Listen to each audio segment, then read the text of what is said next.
Ladies and gentlemen, it's your boy LOC to the S, and welcome back to TheProView. Yes, we're back again with another banger, another boxing week. Um, yes, it is that week. Anthony Joshua will be facing Kristian Prenga, and yeah, this is a fight we're definitely looking forward to. For various reasons, obviously Anthony Joshua still a big name in terms of boxing. You know, is still a huge name. Last time we saw him fight was against Jack Paul, obviously, before the accident in which he lost his two friends. And my condolences to uh, the families and obviously friends and Anthony Joshua as well. You know, for losing his friends. Not only were they friends, I think they worked in his camp as well. So my deepest condolences to all that were close to these brothers that are no longer with us. Um, but yeah, that's the last time we saw Anthony Joshua after he banged out, Jack Paul pose. But yeah, after he, destroyed Jack Paul, broke Jack Paul's jaw. Obviously, a gimmick of a fight um, for real boxing fans, that want to see real fighters. But he's back fighting uh, an underwhelming opponent, in my opinion. But when you are coming back from where he's coming from, remember his last proper fight in it with a proper boxer as well. It was a loss to Daniel Dubois, and that was in 2024, which will be 2 years in September as well. So that's the last time he's had that proper, obviously, fight under the lights in front of everyone. I would say a proper heavyweight that can fight, and then he's gone on Jack Paul, and then the incident happened. So there's a lot of things that we have question marks about Anthony Joshua. So I guess it's a good fight to really come back from what he's gone through over the past 2 years. Um, Kristian Prenga, a guy with a kickboxing background, and we've seen obviously what these kickboxers can do. Uh, if you recall Usyk's last fight, you know, uh, he nearly went left because obviously he faced a man with a kickboxing background, Enrico Verhoeven, Verhoeven, and that was Verhoeven's first fight as a boxer, and he nearly went to plan. And obviously that was under Verhoeven was being trained by Peter Fury, and the game plan nearly worked out. But on this one, Prenga obviously has got a lot more boxing experience. Obviously his fighting background is important as well. We've seen what kickboxers can do, obviously, in the ring. Dillian Whyte being another one, from the kickboxing world. But yeah, not really underwhelming opponent in my own opinion. But given where Anthony Joshua is coming from, it's probably the right type of opponent. This guy's unbeaten. He's unbeaten now. He's lost once, I believe. Yeah, he's lost once. That was in 2017, and since then he's been fighting. Some of these fighters we know them. Some of them I don't know them. The only one that I recognize probably Joey.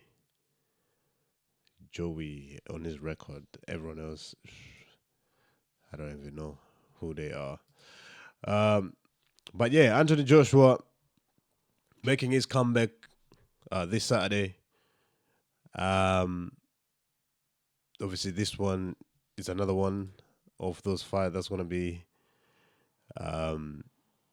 this one is in Jeddah, I believe. Um, Good comeback fight. I'm expecting Anthony Joshua to win. I just don't see how Prenga can cause AJ problems. Um, yeah, we all thought the same thing about Usyk and Verhoeven, but this is slightly different. I think I know even though Prenga got real boxing experience, I've watched him. I don't think he's got anything, you know, that Anthony Joshua would be concerned about or worried about. I think it's a case of, you know, AJ setting up traps and Verhoeven getting caught with the right hand. Or, you know, maybe AJ might bring back that, remember that big, long left hook pause, you know what I mean? The left hook that he used to throw. He used to throw such a long left hook, which was quite impressive. I don't know if he don't throw it that no more. But then again, yeah, this is a comeback fight in preparation for, you know, him versus Tyson Fury. They've said the, you know, it's all been signed. Tyson Fury versus AJ, it's all been signed. And yeah, it's the last, I would say, it's the last roll of the dice for Anthony Joshua before, you know, he moves on and maybe focus on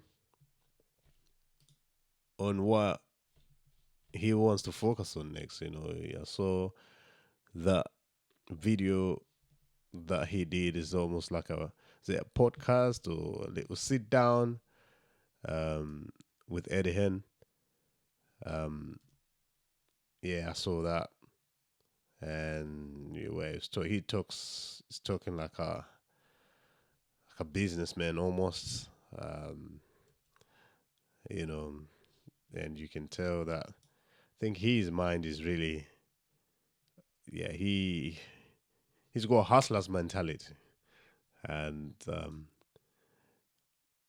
I think that's why he's been focused on. Obviously, he said obviously he had to strip it back down to go back to the business that pays the most, which is Barry Hand's advice to him, which is boxing, and stop focusing on all the other businesses that he was doing. But again, sticking to the fights, not getting everything complicated. He looks so happy. I watched the press conference again. He seems so happy and excited um, for this fight. Mentally, you never know. Obviously, with Anthony Joshua until fight week, which yeah, it'll be interesting. Obviously, he will be saying certain things as well, which will help us to give us a little telltale sign.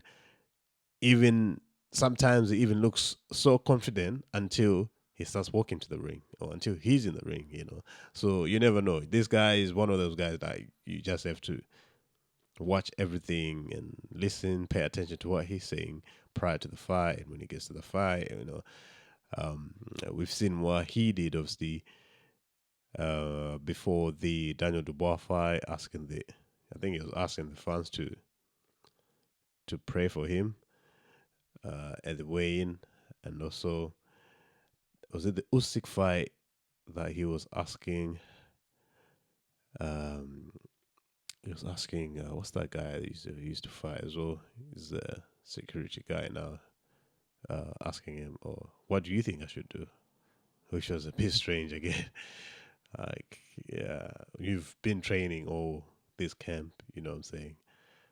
And yeah, asking someone else, been training with your trainers and, you know what I'm saying, all these sparring opponents, you've come up with game plans, and yet you're still asking another man just before the fight start, like, what do you think I should do? A bit strange. There's little telltale signs with these fighters prior to the fight. So again, I'll be watching see what he's gonna be like for the fight, and also it'd be interesting if obviously Prenga was to pull a punch from the gods too. You get me. It can happen. This is heavyweight boxing. If Prenga was to hit AJ on the chin and test him a little bit, you never know what can happen. But looking forward to this fight. AJ definitely got my vote. I think lightweight for AJ in Jeddah. I think he will stop him within the first 3 rounds. Obviously, ring rust might play a part because obviously one thing we know, he's not gonna be moving like Jake Paul did. Jake Paul was just running around the ring, surviving, getting away from, but it was a gimmick of a fight, as we said. Again, this one's good comeback. This guy's not gonna be moving around the same way that Jake was moving, so it's gonna be, setting him up nicely. Um, and putting certain traps, testing certain things. And this first time, second time, we're gonna see him with his new team, which is the Usyk team, which will be interesting to see how that will. Uh, Unlike most people, I'm not really mad about this move. Um, and again, I think he's just one of those guys that just want to learn, and he wants to pick up as much information as he can. But sometimes, you know, this is why he was probably asking these guys, what do you think I should do just before the fight? You know what I mean? Like he's trying to gain whatever competitive advantage. Um, or he probably is thinking like, oh, you know what? This guy used to be a boxer. He might give me something which, you know what I'm saying, I haven't prepared for or I haven't had before, which might work. Or I might use during those rounds.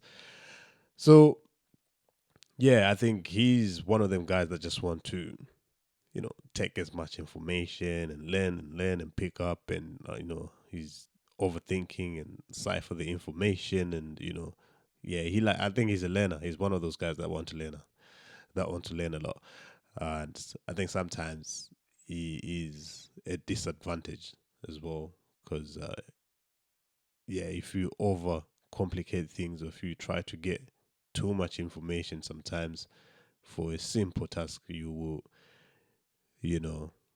overcomplicate a simple situation, or you overcomplicate a problem that you can solve within 2 rounds or 3 rounds. You might overcomplicate it. But yeah, good fight. Well, I'll be watching definitely. We'll be seeing Anthony Joshua, just checking out a lot of stuff, which will help us as well to see if he's prepared for the big fight with Tyson Fury down the line, provided that both fighters win their upcoming bouts, and also provided that they actually stick with their contracts, which I believe they've both signed. We are down to fabulous. Is it November time? That's it. Fight November, December times. The fight will be scheduled. But it's exciting times for this bout. And just touching on other news quickly. The news was war waiting. Remember in my last video, I was asking who Shakur Stevenson's going to fight. I even suggested that he might fight Conor Benn. But Conor Benn came out, announced, press conference done, he's fighting Ryan Garcia. Another interesting fight. Yeah, I'm actually intrigued about that fight. To see how that goes. Because of Ryan Garcia's lack of, there isn't much output from Ryan Garcia lately, So it'll be intriguing to see how he deals with with Conor Benn. Because Conor has to work in this one. He's just gotta come and outwork him. He's gotta just bring it. That's the only way to beat this kid, I think. And yeah, that's why the only reason why this fight is interesting for me is because of Garcia's lack of output. I don't think he does enough over the stretch of the 12 rounds. That's why it'll be interesting. In terms of skills, I think Garcia just edges it a little bit. I think he's a bit more boxing savvy compared to Conor Benn, in my own opinion. But again, another good fight. Dana White, so for boxing. Press conference was, again, another UFC kind of, type of conference. The guys get announced and, they, you know, straight to the reporters. You know, people ask questions. The journalists, they ask questions, and UFC style. Even the theatrics, for me, felt a little bit like it was staged a little bit in terms of how they were trying to go at each other's necks, and obviously, Conor grew up in Spain or spent a lot of time in Spain. Um, so a bit of the Spanish back and forth as well for the Spanish audience or Spanish speaking audience. Was it Mexicans and those from Argentina and all these countries that speak Spanish. So it's good, all in all, decent little press conference. But I did feel like some of the bits were a bit theatrical, in my own opinion. But good fight that we will definitely be looking forward to. Talking about Conor, reminds me of the Eubank and the other Eubank. What's his name? Harlem Eubank got smoked by the French guy, Papot. Was it? Let me see what his name is. David Papot. That's the one. Got knocked down about 3 times, and he knocked him down once as well. Yeah, I never really been madly impressed by the guy, but he did show a few things in there, especially after the first knockdown and the second knockdown as well. He did show something in there, which was good to see. Good to see. It's after the second knockdown, after the first knockdown, I should say, or second knockdown, obviously in round 2, because he got dropped twice in round 2. Did show something, but yeah, never really been overly impressed by Harlem Eubank. So yeah, wasn't really surprised that this happened, but that's the nature of the beast. But yeah, ladies and gentlemen, I'm not gonna waste much of your time. Let me know what you think in the comments. Like, share, and subscribe. And we'll talk again about these fights. For all the guys that love football, so make sure you tune in. I think we dropped that video about the World Cup. We did the predictions in there. Some of the predictions came right. So make sure you go and check out that podcast with the boys, Kels and T Weezy. I'm dropping another one. The season starting next month. Teams have gone back to, they've gone back for preseason now. World Cup is over. Spain took it. Hey, we'll do a little quick one on them topics. So boxing is beautiful, man. Boxing is back. Anthony Joshua versus Prenga. Let me know what you think in the comment. Peace.